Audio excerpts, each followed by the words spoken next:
Nah, jadi panca indera itu adalah dasar yang sangat luar biasa untuk tugas kita adalah mengembangkan. Kalau ibu menstimulasi anaknya untuk mengoptimalkan semua panca indera yang ada di anak-anaknya.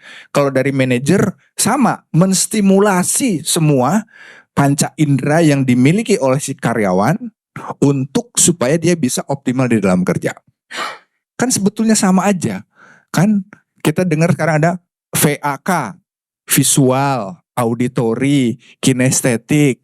Sama kan itu. Tinggal bidang-bidang pekerjaan mana saja sih sebetulnya yang menjadi hal-hal yang dominan di situ. Apakah visualnya? Apakah auditorinya? Apakah kinestetiknya? Itu yang pertama. Jadi gara-gara ngelihat itu tuh yang nari. Yang kedua apa, Pak? Aku nanya, Mas, yang kedua apa? Yang kedua adalah tadi yang pertama daya tangkap. Ini prinsip dasar. Ternyata ketika kita mau merekrut meminta seorang anak di sebelum TK itu apa? Playgroup. Tahu nggak gurunya anaknya harus lolos dengan tes yang paling sederhana dari guru itu. Caranya adalah ditanya, namanya siapa? Ketika dia bisa menjawab namanya dia, itu pasti dia masuk playgroup. Tapi ketika dia tidak bisa menanya namanya, itu pasti dia nggak bisa. Kenapa? Dia bisa punya daya tangkap. Ketika disuruh diam, diam. Kan dia bisa daya tangkap. Ada yang pernah ke rumah sakit di sini? Ke rumah sakit, susternya begitu nyampe emergency kan nanya, namanya siapa? Namanya siapa? Kenapa dia disuruh sadar? Kenapa si korban yang lagi, kan suka ditanya kan? Kan pertanyaan, prosedurnya ditanya kan, namanya siapa? Namanya siapa? Kesadaran itu penting ketika si suster itu mendapati si pasien. Kenapa? Daya tangkap. Dia ingin ngecek daya tangkapnya. Nah, kalau daya tangkapnya bagus, maka akan masuk ke tangkap berikutnya. Daya ingat.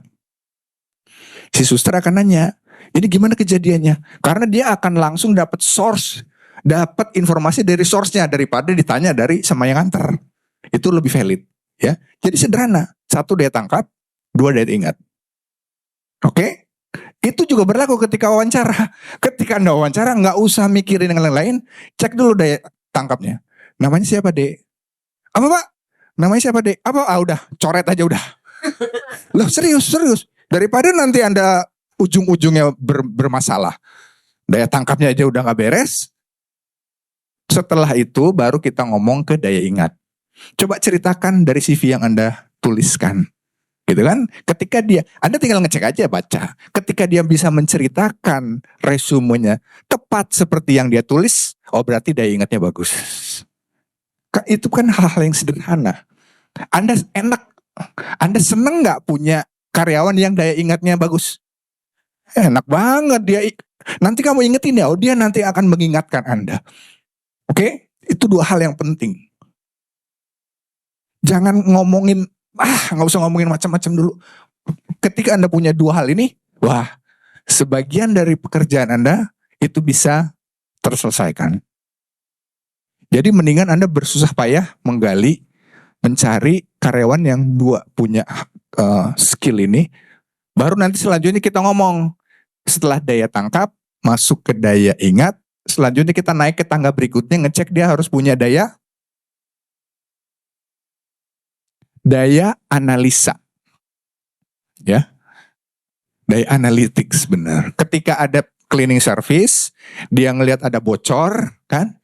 Dia kan harus tahu dong bocornya dari mana. Enggak, bocor, besok pagi bocor, lap. Besok paginya bocor, lap. Tapi nggak tahu sumbernya dari mana. Ya, dia nggak bisa analisa. Ya, Anda juga yang rugi kan? Iya, salah-salah melulu, cari dong source-nya. Analisis gitu ya. Itu hal mendasar ya. Nanti berikutnya nanti kita ceritakan yang lain. Ini panjang soalnya. Baik, ini sekarang kita ngomongin hal yang berbeda, oke? Tapi itu tipsnya yang pertama ya, yang dasar. Dengan Anda bersusah payah menghabiskan waktu untuk itu. Baik.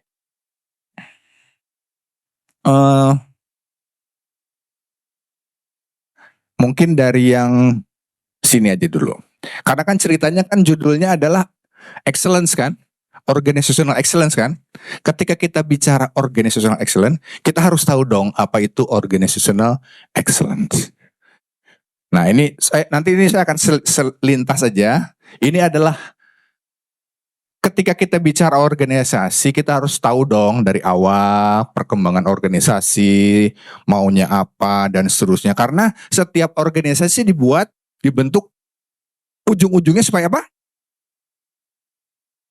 Kita bikin organisasi ujung-ujungnya buat apa? Nih organisasi bisnis ya, bukan organisasi service government dan seterusnya. Buat apa?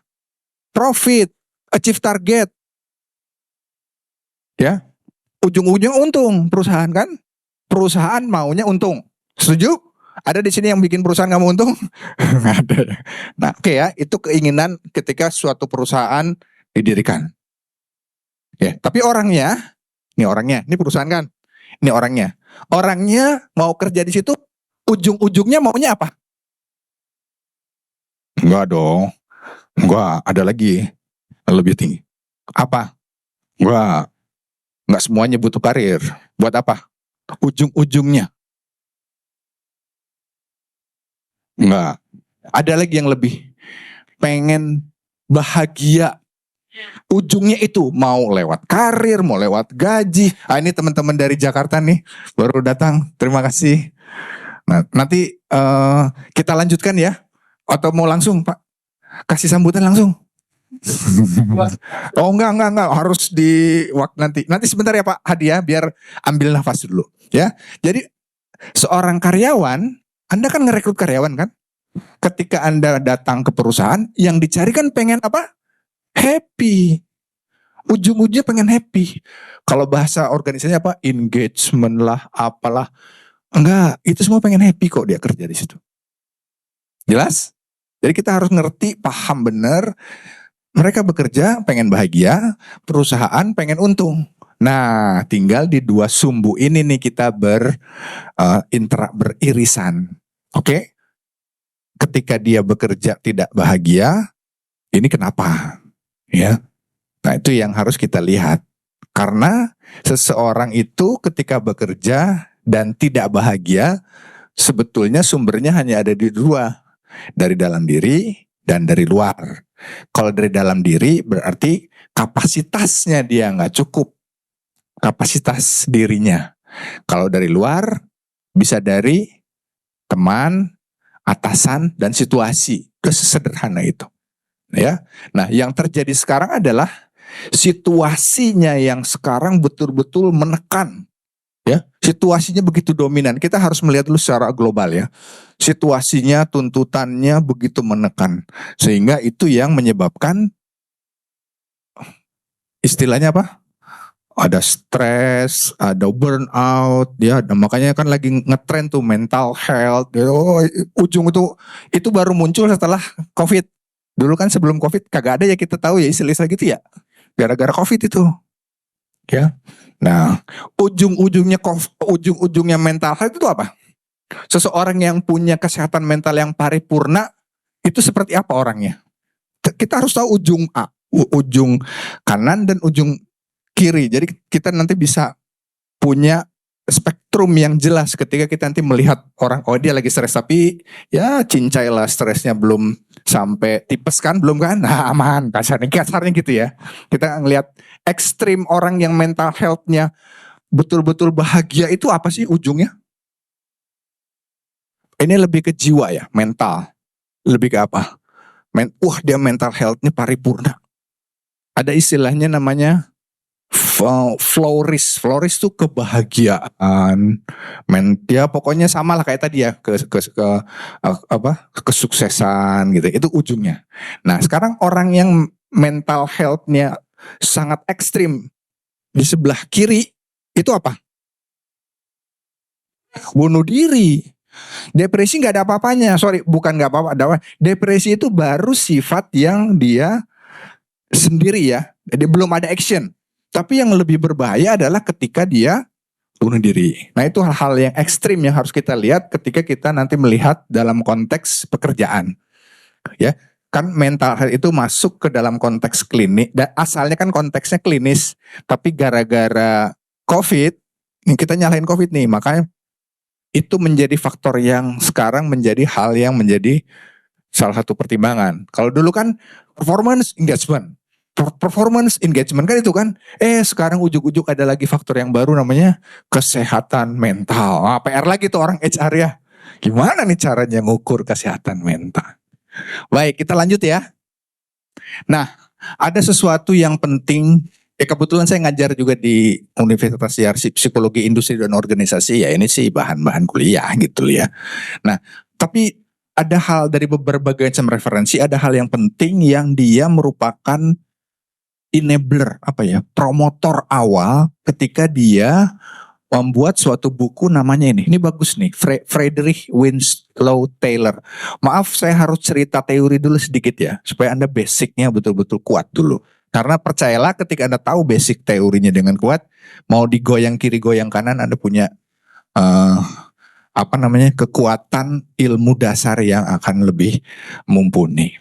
Ini sebetulnya the principle of scientific management. Dari buku itu sebetulnya si Taylor itu menceritakan kerja tuh harus efisien gitu ya. Kerja itu harus produktif. Kerja itu harus ada hubungan antara karyawan dengan manajemen. Intinya bukunya seperti itu. Dari situ muncullah General Ford, Henry Ford dan seterusnya ya, karena konsep-konsep production dan seterusnya. Nah, dari situ ini ahli-ahli lain yang diinspirasi oleh si Taylor. Ada si Lillian Gilbert, ini dia udah ngomongin time and motion studies. Karena kan waktu itu di Amerika lebih ke manufacturing, pabrik, industri. Jadi kan lebih kepada time motion study, kemudian workforce efisiensi, kemudian job design. Nah, kemudian ini Gantt chart. Gantt chart ini adalah pembuatan project management kan yang kita kenal sekarang. Ini sebetulnya tahun 21 nih. Terus dia sudah mulai bicara si Gantt chart ini, task and bonus itu harus menjadi pertimbangan loh dalam proses pay for performance ya. Kan kalau bekerja konsep salary ada 3 kan? Pay for Pay for performance, pay for person, satu lagi pay for position. Ada 3. Yaitu kan konsep-konsep itu yang kita harus pahami lah ya. Jadi nanti kan ketika kita, kalau sales mau pakai konsep apa nih? Pay for performance dong. Tapi kalau ASN, pay for position. Kalau dosen, pay for, nah kan kayak gitu ya, konsep-konsep itu ya, prinsip-prinsip itu nanti yang harus Anda lihat. Ini digagas tahun 21. Kemudian ada lagi Elton Mayo, ini kalau para industriawan juga cukup familiar ya karena namanya. Ini menceritakan bahwa di organisasi itu ya pikirinlah welfare-nya, pikirinlah kesejahteraannya gitu kan. Jangan hanya disuruh ditekan buat produksi gitu ya. Kemudian dia bilang bahwa produktivitas pekerja itu sangat tergantung dari style manajernya gitu ya. Ini kan teori-teori wacana-wacana yang disampaikan. Kemudian dilengkapi lagi dengan Drucker. Nah ini Peter Drucker kan kita tahu ya, dulu dia kan salah satu yang peramal gitu ya. Tahun 2001 itu bakal ada pemimpin wanita. Udah lahir belum lahir ya kalian ya? Aduh kasihan sekali. Jadi dia bilang di era 21, di abad 21 akan banyak muncul pemimpin-pemimpin wanita. Dia bilang, dia ngomongnya tahun berapa ini? Tahun 40 bayangin. Dia salah satu yang inilah. Nah dia bilang bahwa harus ada MBO ya, manajemen by objektif dulu. Sebetulnya kan prinsip-prinsip ini kan sekarang juga kita sudah tahu ya. Hanya terus berkembang. Hanya kalau kita melihat ketika di awal-awal sampai tahun 40, mereka fokusnya lebih kepada bagaimana efisiensi organisasi. Oke, itu prinsipnya. Tapi setelah mulai 40, mulailah dilihat orangnya. the man behind the gun. Jadi organisasi itu nggak bisa. Kita harus lebih fokus ke orangnya, dia bilang gitu ya. Itu benang merahnya seperti itu ya. Nah, kemudian mulai dari tahun 50 mulai nih teori X, teori Y ya. Ini McGregor bahwa orang itu kerja harus dikasarin gitu ya. Kalau teori Y enggak, baik ke orang gitu kan. Nah, itu yang konsep-konsep itu sehingga ini menjadi pertimbangan ketika kita meminta dia untuk bekerja secara efisien, efektif dan seterusnya. Kemudian juga dia menjelaskan tentang adanya bahwa ketika bekerja ada intrinsic motivation. Motivasi yang ada muncul dalam diri manusia. Ya, nah kemudian dilengkapi oleh Friedrich Herzberg. Jadi teori itu sebetulnya sangat dipengaruhi oleh karakteristik si pembuatnya. Kalau dia backgroundnya sosiologi, maka teorinya itu akan cenderung akan lebih ke sosiologi. Kalau ke psikologi lebih ke psikologi itu ya. Itu biasalah, wajar. Nah dia bilang gini, ada motivation and hygiene theory. Dia cerita tentang ketidakpuasan dan kepuasan kerja. Apa itu hygiene theory? Ada yang tahu? Hygiene theory adalah ketika dia tidak ada, pasti karyawan tidak puas. Tapi ketika dia ada, belum tentu dia puas. Hygiene theory. Prinsipnya itu dia cerita. Ketika dia tidak ada, pasti karyawan tidak puas. Tapi ketika dia ada, belum tentu dia puas. Contohnya apa? Gaji, tunjangan kesehatan. Bonus nggak? Belum. Jadi gaji itu. Jadi ketika kita plot gaji, kalau dia tidak ada, puas nggak karyawan? Tidak puas. Tapi ketika ada, puas nggak karyawan? Belum tentu puas. Ya, nah itulah prinsip-prinsip, itulah teori-teori itu. Ya. Kemudian juga cerita bahwa harus ada faktor-faktor yang tadi ya, kepuasan dan ketidakpuasan. Kalau motivational kayak tadi Pak, insentif kan namanya juga motivate, hal-hal yang bisa memotivasi orang untuk berprestasi ya, performance-nya lebih ya. Terus kita harus concern juga nih, mulai ini istilah engagement di tahun 50. Apa motivation programnya gitu ya. Udah mulai nih. Ini kan semua urusannya urusan orang. Udah mulai urusan ujung-ujungnya nanti human capital. Urusannya nanti personal administration, masuk ke human capital, masuk ke people analytics. Gitu. Tapi tetap yang difokuskan kepada orang. Oke? Nah, terus ada lagi nih. Ini yang terkenal nih, David McClellan. Ini salah satu gurunya. Yang dia mengatakan bahwa ketika seorang bekerja itu sangat dipengaruhi oleh kebutuhan 3 hal mendasar. Need for power, need for achievement, need for affiliation. Ketika Anda mengetahui seseorang punya kebutuhan tertentu, maka kita akan dengan mudahnya bisa mengarahkan orang itu menempati pekerjaan sesuai dengan fulfill dari kebutuhannya. Setiap orang kan punya kebutuhan. Kalau di teori motivasi terbaru, udah bukan lagi siapa? Yang teori motivasi, ini ngecek aja. Yang terbaru, yang needs, yang hierarki, udah nggak level, udah nggak zamannya Mas loh. Karena sekarang anak-anak sekarang lebih enak, mendingan nggak makan atau mendingan nggak ngerokok.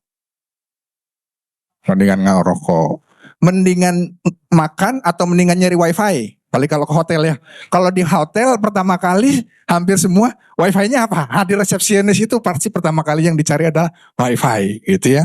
Jadi kebutuhan dasar sekarang apa? udah bukan makan lagi. Oke, lanjut ya. Tapi kalau di era yang sekarang, untuk menggali motivasi seseorang itu ada 3 pasang. Hope and fear, needs, hope and fear, hope and fear. Kemudian pain and gain, social acceptance and social rejection. Ini Anda bisa buka di Tiny Habit Fox Behavior Model. Dia adalah salah seorang former pensiunan FBI yang mewawancari ribuan orang-orang. Dia bilang, Hal yang sederhana yang bisa kita lihat ketika kita mewawancari manusia, cukup 3 saja. Needs-nya apa? Dari needs-nya ya. Caranya gimana? Pain-nya apa? Gain-nya apa? Hope-nya apa? Fear-nya apa? Social acceptance-nya apa?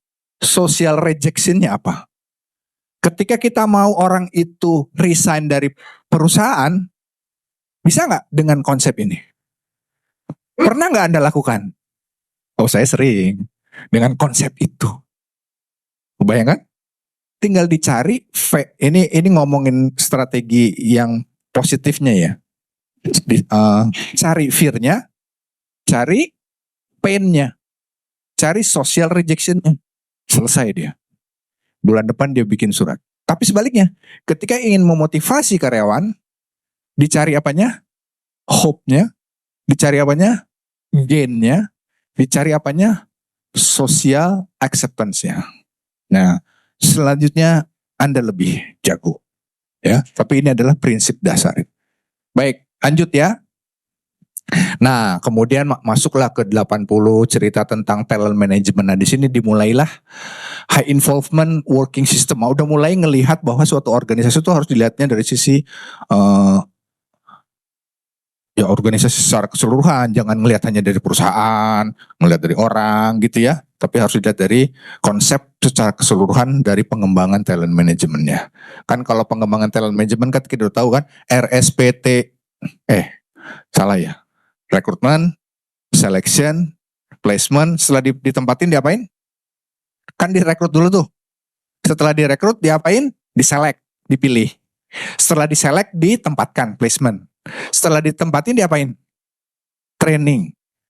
Setelah di training diapain? Performance appraisal, dinilai dong. Nggak fair dong kalau Anda nempatin terus tiba-tiba dinilai. Nggak fair dong Anda. Harus di training dulu dong. Setelah di training baru dinilai. Kemudian setelah itu diapain? Compensation and benefitnya baru dievaluasi. Tapi ada pandangan lain? Enggak dong, itu kan masuk ke supporting. Jadi sejak awal sudah ya itu teknis lah ya. Jadi recruitment, selection, placement, training, performance appraisal, compensation benefit, termination management. Nah di belakangnya ada OD, ada apa itu mah hal-hal yang berbeda. Oke, lanjut. Nah, mulai dari 80, tahun 80 ini mulai nih HR Analytics. Kenapa sekarang harus ada datanya? Jangan cuma sekedar subjektif berdasarkan kalau di bercandaannya teman-teman dulu zamannya saya ini kan hypo, pernah dengar hypo? Jadi yang mengambil keputusan itu adalah orang-orang yang hypo.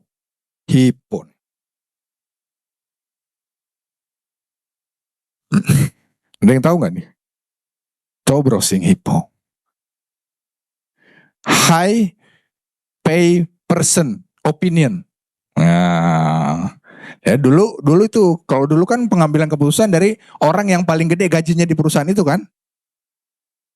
Gitu.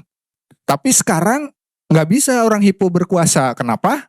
Karena ada tren bahwa kita harus punya konsep HR itu sebagai data science, dia harus punya analytics, data driven. Makanya kan sekarang mulai masuk ke data driven company. Jadi komite, tapi harus dari analisis dari data-data yang ada. Jadi ketika kita berargumentasi berbeda pendapat, kita kan bisa sampaikan, Pak, maaf Pak, dari data yang saya analisa ternyata seperti ini. Kan lebih enak.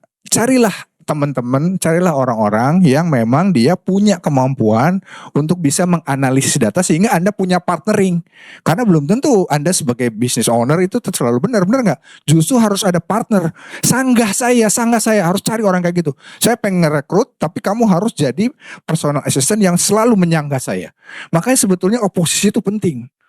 Oposisi itu penting. Kenapa? Kalau nggak ada itu, Anda bablas nanti.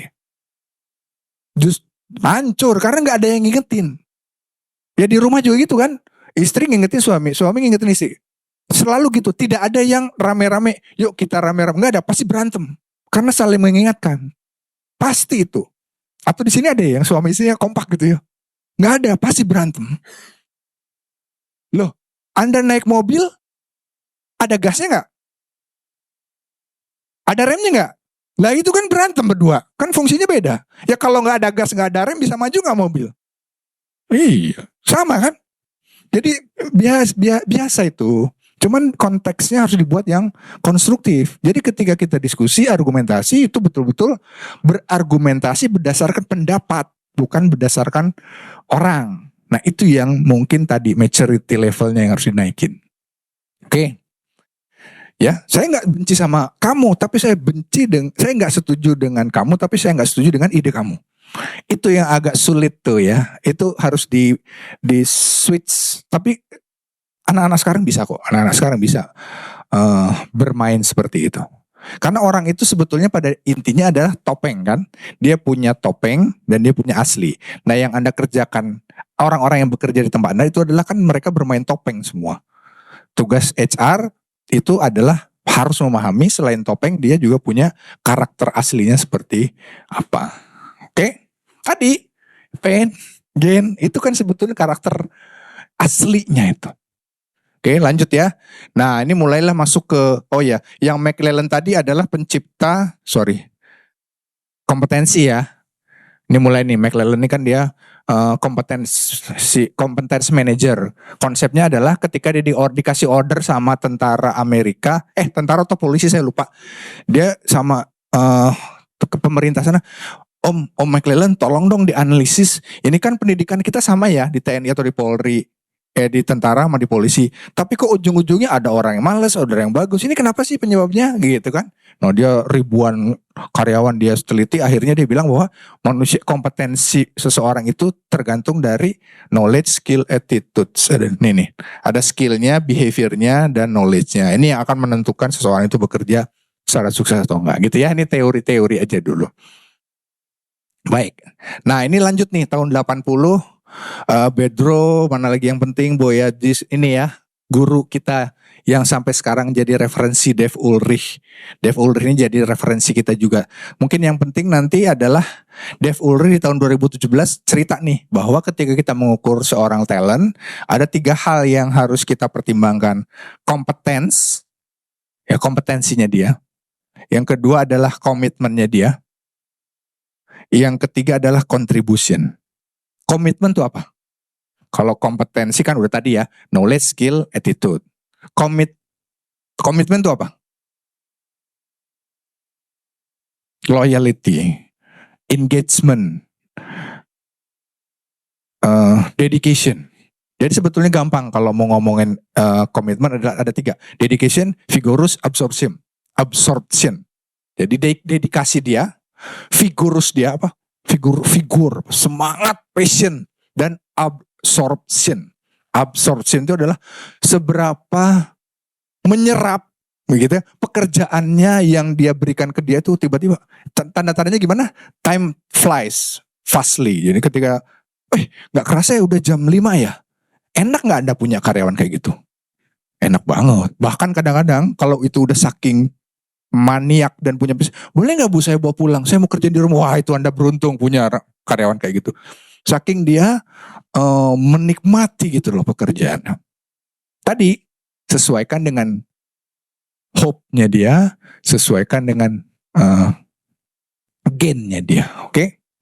Nah ini yang penting inilah. Nah ini juga Laszlo Box ini saya sarankan, ada yang udah baca bukunya?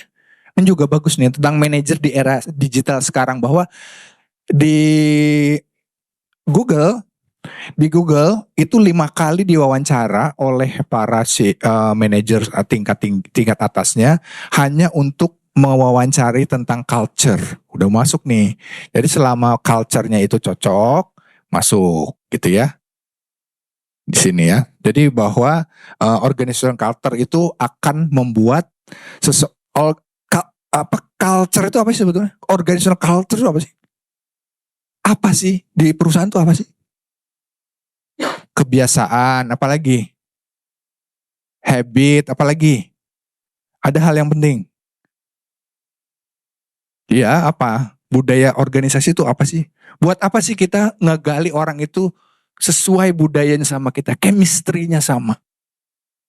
Buat apa? Misinya sama, kenapa? Itu tadi, balik lagi ke motivasi. Orang bekerja kan ada motivasi. Motivasinya dia pengen dapat apa di sini. Kemudian apa yang dia ingin dapat, apa namanya, harapannya dia apa. Nah, tinggal balik lagi kan, balik lagi ke yang tadi teori motivasi itu. Anda harus cari, saya mau cari karir. Bisa nggak Anda provide itu? Saya mau cari gaji, saya mau cari kesempatan, saya mau cari fleksibilitas kerja, saya mau cari kemudahan karena dekat dengan rumah. Kan itu kan macam-macam tuh. Harapan-harapan itu yang harus Anda explore, ya. Nah, kemudian ada lagi yang terakhir. Ini sebetulnya kalau dilanjutin banyak nih, cuman sampai sini aja di stop ya. Tahun 2018 nih, Greg Newman dia bilang sekarang bahwa employee value itu harus mempertimbangkan human capital dan social capital. Nah, masuk lagi hal yang baru nih, social capital. Apa itu social capital? Social capital. Social capital yaitu tadi, sekarang udah mulai coba ada berapa banyak tuh grup WA, terus seberapa sering dia berinteraksi dengan LinkedIn, dengan ya pokoknya yang sosial media gitu loh. Nah, itu harus jadi pertimbangan juga. Di hampir semua government sekarang kalau kita mau minta visa, pasti diminta emailnya, ID ininya. Buat apa? Ya buat dicek sosial kapitalnya, dia ngomong apa aja, dia nge-like apa aja, terus dia apa, kan gitu caranya. Ya sama sih, Anda juga kalau kerja kan referral checking kan sama kan. Ya cuman kan sekarang udah canggih. Begitu ditulis namanya kan langsung ngapain aja dia, stalking, apa namanya, crawling, hacker, apalah itulah namanya ya. Nah, baik. Ini saya selintas saja ya, bahwa eranya kan sekarang sudah kayak gini nih. Yang ingin saya sampaikan adalah perhatikan life cycle-nya. Kalau life cycle-nya dari sini ke sini berapa tahun? Dari sini ke sini berapa tahun? Berapa tahun? 90 tahun, 100 tahun. Dari sini ke sini berapa tahun? Dari sini ke sini berapa tahun? 2024 lah, atau 2020, 20 tahun. Life cycle-nya revolusi industri itu semakin ke sini makin cepat. Itulah kenapa salah satu ahli manajemen bilang, ketika Anda ingin bersaing dan bisa berhasil di satu organisasi, di era VUCA gitu ya, kata kuncinya organisasi itu harus berubah dengan cepat.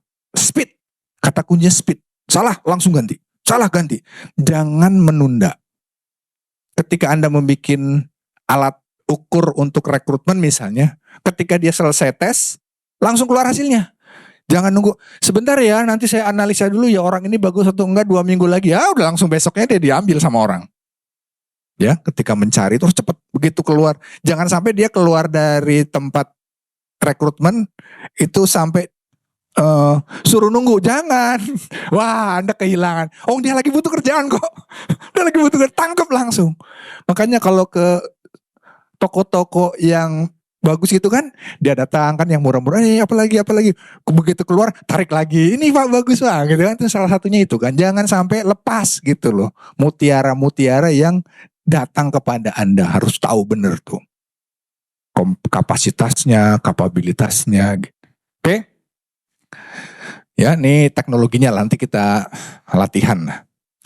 Nah, sebetulnya ada yang ingin saya sampaikan di perkembangan yang sekarang. Yang ingin saya cuma sampaikan adalah ini, bahwa di dunia ini secara naluriah memang terjadi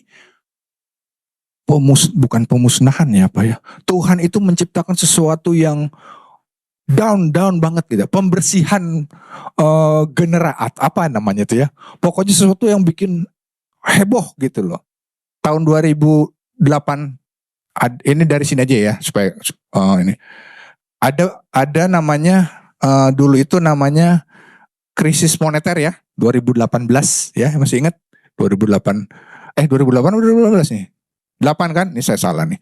Nah, kemudian tahun 2019 itu ada big data gara-gara itu. Kemudian ada, nah ini teorinya gitu ya. Gara-gara krisis keuangan di global di 2008, ini 2008 sebetulnya.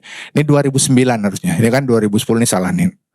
Di 2009 muncullah sesuatu yang bikin heboh. Jadi Tuhan itu sengaja menghancurkan dulu tapi nanti akan dikasih yang lebih baik. Tenang aja, itu akan muncul setiap 10 tahun sekali. Nggak percaya? Kita lihat, muncul big data. Gara-gara muncul big data, perusahaan-perusahaan ini bikin.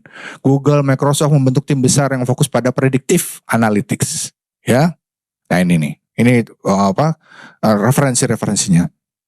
Jadi mulai dari tahun 2010 competing on talent analytics, bla bla bla, people analytics, pokoknya semua analitik karena dia punya big data. Oke? Berlanjut. Tahun 2000 COVID hancur semua konsep-konsep, teori-teori macam-macam. Tapi ternyata Tuhan memang maha baik. Setelah COVID muncul apa? Iya. Nggak? Tiba-tiba ada Zoom. Kebayang nggak dulu Zoom? Di tempat saya, di kantor saya, sambil kerja dia bisa masang popok bayi. Ngapain lo? Kan pakai itu kan. Sambil, ntar anak gue nangis nih katanya. Pasang pampers. Kebayang nggak sebelum tahun 2019 itu kerja sambil bisa ngegantiin pampers bayi, sambil bisa nyebokin gitu kan pupnya. Sekarang terjadi.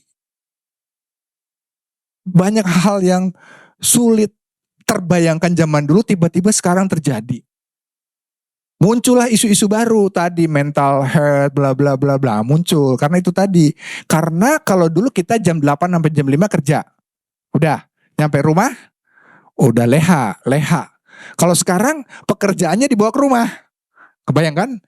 Mindset kita di rumah ini kerja loh. Tapi kan gue di rumah, gue juga pengen santai. Nah itu yang sekarang ini sedang terjadi. Kita di HR harus mulai, karena kan tadi perusahaan butuhnya apa? Profit. Kalau profit harus perform dong. Nah orang HR jadi PR. Gimana caranya dia kerja di rumah tapi dia perform, dia produktif? PR lagi. Banyak toolsnya dulu dibikin kan. Jadi toolsnya misalnya kayak banyak lah. Jadi kayak orang memang satu company gitu kan, ada bagian HR, jadi ada orang ngumpul gitu kan, terus dia nanti jalan ke sini mau ke HR, dia jalan ketok, lu lagi ngapain? Gue meeting gitu kan, tapi di layar gitu loh, namanya sketch.com dan seterusnya. Ada Koda ya sekarang ya, macam-macam. Jadi ruangan itu virtual gitu ya, jadi mereka harus standby, jadi setiap saat bisa dihubungin di jam kerja. Ada cara-caranya lah untuk perusahaan-perusahaan yang memang concern di situ ya. Terus ada namanya kan mulai muncul tuh, ada Zoom, ada Koda. Pernah dengar Koda? Koda itu manajemen, jadi kayak misalnya, yuk kita meeting, masuk ke Koda. Nah ini kayak papan tulis, semua orang di sini muncul. Mana sih ini kok nggak ada, sini nggak ada, jadi numpuk gitu banyak-banyak, jadi ngumpulin, ngetik sama-sama di sini, bikin kayak post-it gitu ya, naruh rame-rame gitu. Teknologinya udah sampai ke sana, ya. Nah ini tadi balik lagi ketika kita bicara tentang COVID, diganti sama Tuhan, gua kasih lo AI yang sekarang kita sering gunakan. Oke? Nah, ada yang pernah dengar istilah ini nggak? BYOD. Nah, bring your own device. Kalau dulu kita kerja kan udah disiapin tuh di kantor. Laptopnya PC-nya rame-rame gitu kan. Kalau sekarang hampir semua perusahaan bekerja karyawan bawa sendiri kan. Itu namanya bring your own device. Nah, yang harus Anda perhatikan faktor-faktor apa yang nanti beresiko gitu ya. Kan kalau di beberapa perusahaan terutama di bank itu kan laptopnya nggak bisa dicolokin pakai flash disk ya, itu dia memang protek ya kan. Nah yang gitu-gitu yang harus Anda concern pikirin, karena kan dia bawa laptopnya kantor, atau bahkan dia bawa sendiri, ya. Bring your own device. Ini terjadi. Tantangannya tadi, dengan bring your own device, dia harus tetap produktif, maunya kita kan, dan perform. Sekarang berubah. Namanya bring your own artificial intelligence. Benar gak? Coba sekarang. Dari device yang mereka miliki, sekarang berubah tuh kerjaannya. Ketika dia mengerjakan tugas, dia menggunakan apa? AI, teknologi. Nah, ini yang mau kita explore lebih dalam. Bisa nggak kita halangi? Nggak boleh loh pakai ChatGPT, nggak boleh. Boleh, bisa nggak? Kenapa nggak bisa? Bisa kan? Hah? Enggak, saya nanya aja, bisa nggak? Nggak bisa. Bahkan tukang ojek pengkolan aja nggak bisa. Tetap nggak mau pakai device. Dulu kan ojek-ojek pengkolan yang nggak mau pakai GoPay, ya kan? Enggak. Tapi sekarang coba kita cari, ada nggak ojek-ojek pengkolan yang mau bayar cash? Udah pakai aplikasi aja. Iya. Kemarin aja saya belanja di mana itu? Warung. Pak pakai QRIS aja ya. Warung. Karena kan 3.650 nggak ada kembaliannya, Pak. Coba bayangin. Udah berubah semua. Kita semua harus berubah. Mau tetap kekeh. Udah maaf, di sini hanya terima tunai. Waduh, nanti kembaliannya berapa? 3.650. Kembaliannya 50-an, gimana kan, repot ya. Repot. Jadi sebetulnya prinsip AI itu adalah mengabstrakkan yang konkret. Prinsipnya itu. Coba Pak bawa dompet ya. Coba lihat isinya ada berapa. Masih nyimpen duit yang segepokan gitu nggak? Wah, ini jadul. Masih mana yang muda-muda? Coba, mereka udah nggak mau bayar pakai cash. Pakai QRIS aja Mbak. Pakai QRIS. Jangan coba yang muda-muda kan, kalau kita ngantri di Alfamart, Indomaret, pakai QRIS. Mana duit? Ada nggak duitnya? Kelihatan nggak duitnya? Nggak ada. Kapan terakhir kita ke bank? Kecuali kalau kapan terakhir ke bank? Males juga ganti ATM-nya. Coba kebayang nggak? Kapan kita ke bank terakhir untuk ngambil uang tunai? Nggak ada. Udah abstrak semua. Ya, jadi ini udah berubah nih semua. Jadi AI, teknologi itu sebetulnya prinsipnya mengabstrakkan yang konkret. Bener nggak? Nah, lanjut ya. Nih, jadi ini ada report menarik nih. Gara-gara COVID, dia bilang, beberapa minggu setelah LinkedIn Global Talent, dia bilang bahwa tahun 2020 adalah tahun yang krusial bagi people analytics, bagi HR. Kenapa? Hanya HR lah yang bisa mengukur tadi. Dia harus bisa memberikan data dan informasi kepada eksekutif secara cepat bagaimana respon terhadap pandemi global, remote working, sebaran infeksi, ketidakhadiran. Coba absensinya gimana sekarang? Susah. Kesejahteraan mental. Nah, mulai masuk ini gara-gara COVID. Kita harus nyariin COVID tuh. Dulu mah boro-boro mikirinnya mental health. Gitu. Ya. Ya ini mah kita ngerti lah ada tahapannya, analitik 1, analitik 2, sekarang 4 gitu ya. Yang lebih mungkin yang ingin disampaikan adalah bahwa ini nih. Dulu adalah academic inspired individual, sekarang dashboard, scorecards, tapi sekarang chatbot. Ya. Oke. Ini teori lah, ini baca sendiri lah. Ini mah nggak menarik buat Anda, tapi sekedar tahu aja bahwa perkembangannya sekarang, teorinya ini, isunya ini, produk-produk yang ada sekarang adalah ini, gitu ya. Nah, ada AI driven platform, karena ada beberapa juga yang membutuhkan informasi seperti ini. Oke, sampai di sini ada yang mau ditanyakan?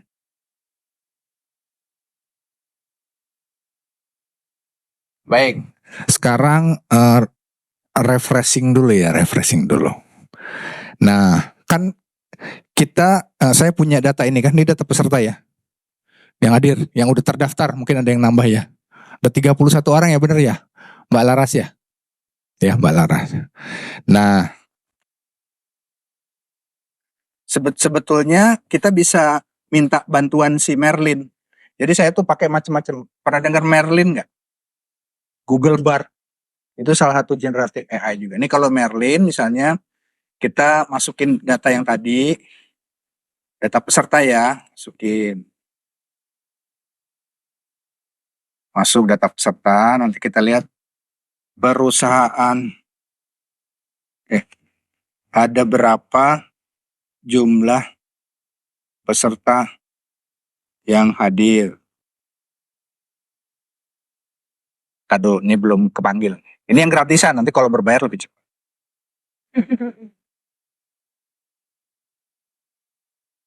Tuh ada 31 orang. Ya, jadi sekarang itu model-modelnya gini kan 31 kan. Apalagi perusahaan apa tuliskan nama company dan jumlahnya yang hadir berdasarkan data tadi.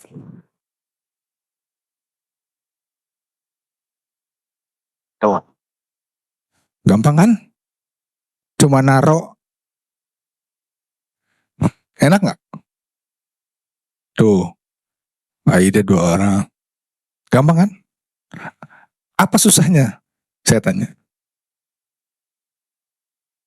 Ini baru 1 nih. Nah, Anda bisa membuat chatbot 5 menit jadi. Mau dikasih tahu? Chatbot caranya gini. Nih namanya chatbase.co. Makanya saya perlu ini supaya langsung dipraktekkan. Kalau langsung jadi kan Anda nggak bisa. Anda bisa kerjain di HP juga. Chatbase.co. Nih langsung nanti login ya. Kasih nama login Gmail atau apa terserah lah. Chatbase.co ya. Misalnya apa? Mau menganalisis tentang peserta HR Kontok. HR Meet aja. In. Nah, lihat sekarang. Create. Nah, ini chatbot udah jadi. Bikin chatbot baru. Coba, betapa nikmatnya hidup di era sekarang. Tinggal masukin filenya yang tadi. Jadi Anda bisa masukin file yang tadi, bisa ngetik, bisa dari website apa, jadi resource-nya dari situ. Jadi kalau mau nanya nanti dia nge-refer ke situ, refer ke situ. Filenya yang tadi ya, kita drop ya, nama-namanya ya. Sebentar nih. Mana tadi? D, PMSM, peserta ya. Jadi ini macam-macam. Yang penting justru aset itu PDF itu mau isi apa? Tentang pendaftaran, rekrutmen, prosedur apa, masukin aja di PDF itu. Nanti otomatis kita punya create chatbot nih. Nanti mau pakai website ini enggak yang lain. Mau crawling dari PMSM Indonesia misalnya yang tadi ya, kita campur aja deh. Mana tadi PMSM Indonesia?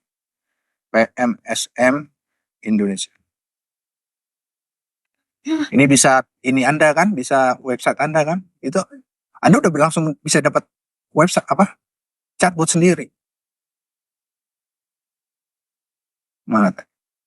Nih, masukin di sini, di crawling, ditarik betul. Fetch link. Tarik linknya. Jadi nanti kalau mau nanya tentang PMSM, udah ada semua, lihat aja di situ siapa pengurusnya, namanya siapa, ada berapa jumlahnya. Sebentar ya, karena ini pakainya gratis, jadi ya mohon bersabar lah. Karena kan kita mau narik dari sini. Sebetulnya kalau data dari yang tadi aja kita bisa, cuman kan untuk demo. Cukup lama ya, sabar ya, 16. Nah, jadi bisa melalui Q&A, jadi Anda punya pertanyaan, jawabannya apa? Ya, yang standar-standar nanti tinggal tulis di sini. Ada teks, Anda bikin teksnya apa? Jadi itu adalah kuncian jawaban ketika nanti chatbot orang menanya sesuatu, ya. Bisa juga Notion ya, saya belum pernah nih connect Notion. Tapi ini file aja. Mana tadi websitenya? Udah selesai belum? Nggak usah lah ya ini ya, kelamaan ya. Create chatbot.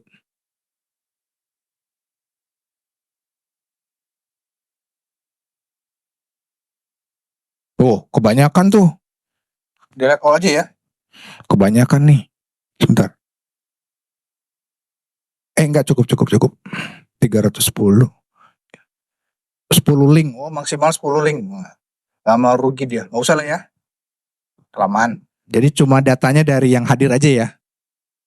Kalau mau lebih ya sebetulnya tinggal bayar. Ujung-ujungnya juga di mana-mana juga duit ya. Nah, sekarang kita playground. Ini kita punya data peserta, udah punya activity-nya apa, source-nya apa, connection-nya apa. Nah, di sini kita bisa sebentar AI setting, bisa kita setting pakai AI nih. Jadi ini role-nya. Jadi prinsip AI itu adalah satu role, dua constraint. Jadi bilangnya di sini primary role, kamu adalah an AI chatbot who help user with their inquiry issue bla bla bla, make sure and replies with positive with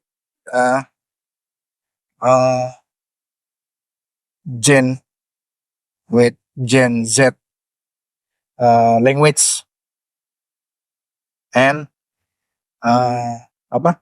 ramah, polite and make audience feel happy, gitu ya. Jadi tolong jawaban yang kamu kasih bikin orang senang, gitu. Oh, bisa diatur gitu. Nah, ini temperatur tuh reserve sama kreatif. Jadi jawabannya bisa dibikin kreatif atau fix gitu ya. Ini sangat tergantung di bagian mana. Kalau finance reserve, kalau ini ya kita bikin kreatif lah. Save.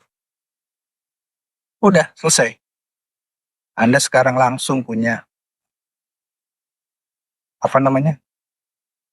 Chatbot. Udah. Kalau mau di connect setting, share langsung mau connect bikin ke share. Ya udah langsung selesai gitu ya. Share, make public ya. Jadi semua orang punya tuh. Ada tinggal kasih nih, kamu sebelum daftar ke universitas ini baca dulu di chatbot. Persyaratan yang mau diberikan adalah ini. Insert. Ini copy. Kita masuk ke ini ya. Ini chat kita sorry. Langsung ke ininya aja nih. Apa namanya link. Tuh. Siapa perusahaan mana yang mengirim peserta terbanyak. Ini udah chatbot loh ya ini ya.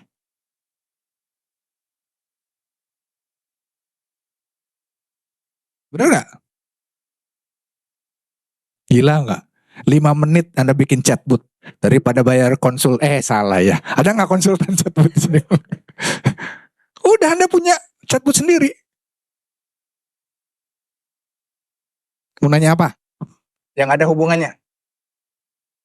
Berapa jarak dari Jogja ke Jakarta?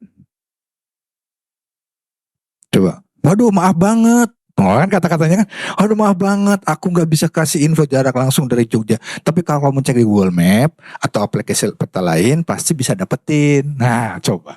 Itu yang kita atur tadi, yang kreatif itu. Gila nggak? Edan bener. Welcome to the artificial intelligence. Baru satu nih, banyak yang lain. Kebayang nggak? Anda misalnya di hotel, di hotel. Kenapa? Nggak ada informasinya. Karena baru dari situ dikunci, itu ada plus minusnya. Tapi bisa, saya buka bisa, asal Anda ngasih. Jadi nanti tentang machine learning ya. Jadi machine learning itu adalah kita ngasih informasi sama anak. Anak itu kan kayak spons, menyerap. Ketika sudah ditaruh, informasi itulah yang akan disebar. Kalau dia nggak tahu, ya dia coba aja ya. Ini kan baru limitasinya kan baru di situ. Kecuali yang tadi kita tambahin websitenya ini website ini baru bisa gitu loh. Jelas ya? Jadi sebetulnya bodoh mereka. Selama kita nggak ngasih informasi. Nih ya, PT ini. Maaf ya saya, ini boleh ya? Kita explore aja, kita explore.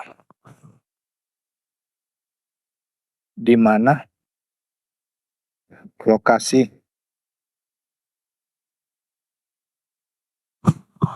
Coba.